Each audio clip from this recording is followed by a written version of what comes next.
Hi comrades, உங்களை வேற ஒரு வீடியோலேருந்து மீட் பண்ணுறதா ஐம் ஸோ ஹாப்பி.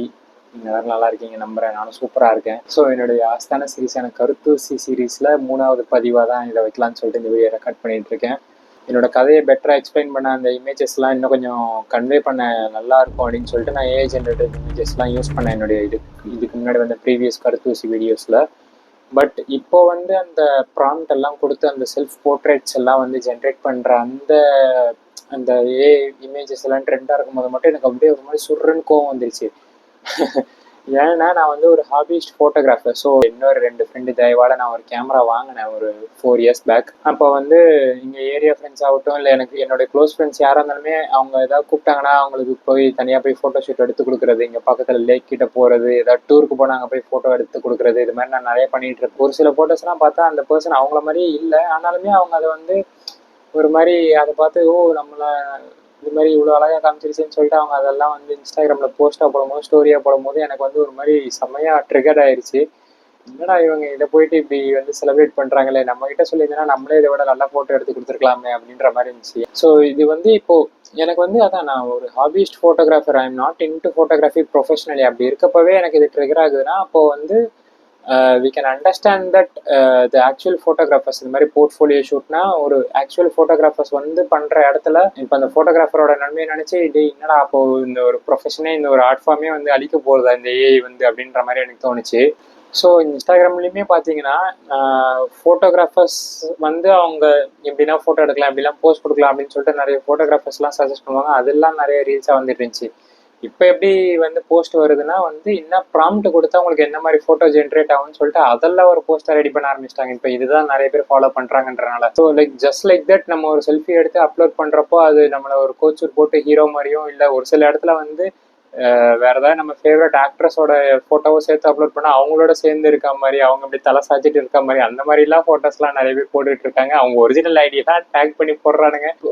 ஒரு கட்டத்துக்கு மேலே என்ன ஆயிடுச்சுன்னா ஒருத்தவங்க உண்மையிலேயே கோச் ஷூட் போட்டு ஒரு நல்ல ஒரு இடத்துல போய் ஃபோட்டோ ஷூட் எடுத்து அந்த ஃபோட்டோவை போட்டிருந்தாங்கன்னா இதுல எது உண்மையா எடுத்த ஃபோட்டோ ஷூட் எது ஏன்னே கண்டுபிடிக்க முடியாத அளவுக்கு எனக்கு நடுவில் ஒரு மாதிரி பயங்கர கன்ஃபியூஷனே வந்துருச்சு.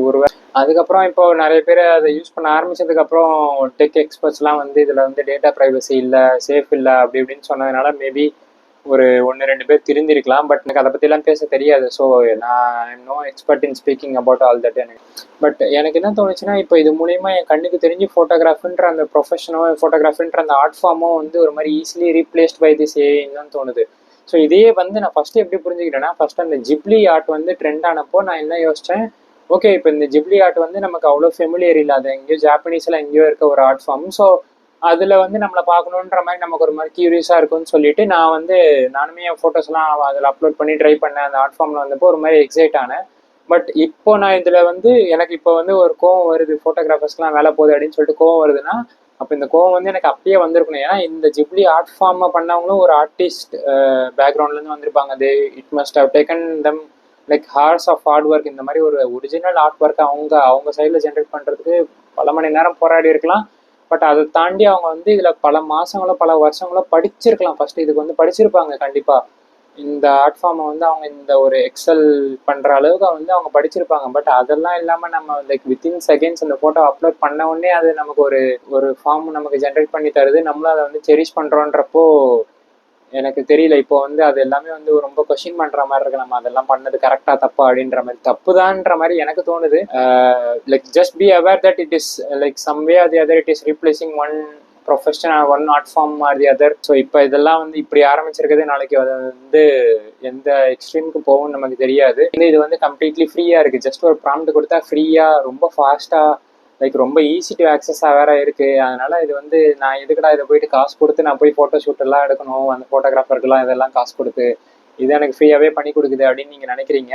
பட் நான் என்ன சொல்கிறேன்னா, இந்த ஃபோட்டோவில் வர ஜென்ரேட்டட் இமேஜஸ் இதோட ரிசல்ட்டாக வருதுல்ல, அந்த ஃபோட்டோவில் இருக்க உங்களை விட நீங்கள் ரேண்டமாக ஏதாவது ஒரு ட்ரெஸ்ஸு கடையில் போயிட்டு அங்கே போயிட்டு நீங்கள் சும்மா அப்படி அது கண்ணாடி பார்த்ததும் அந்த கண்ணாடியில் எடுக்கிற மிரர் செல்ஃபீஸ் ஆகட்டும், இல்லை உங்கள் ஃப்ரெண்ட்ஸோட நீங்கள் எங்கேயா வெளில ஹேங் அவுட் பண்ணுறப்போ ஒவ்வொருத்தரும் ஒரு மாதிரி கூஃபி ஏதாவது போஸ்ட் எடுக்கிற செல்ஃபீஸ் ஆகட்டும்.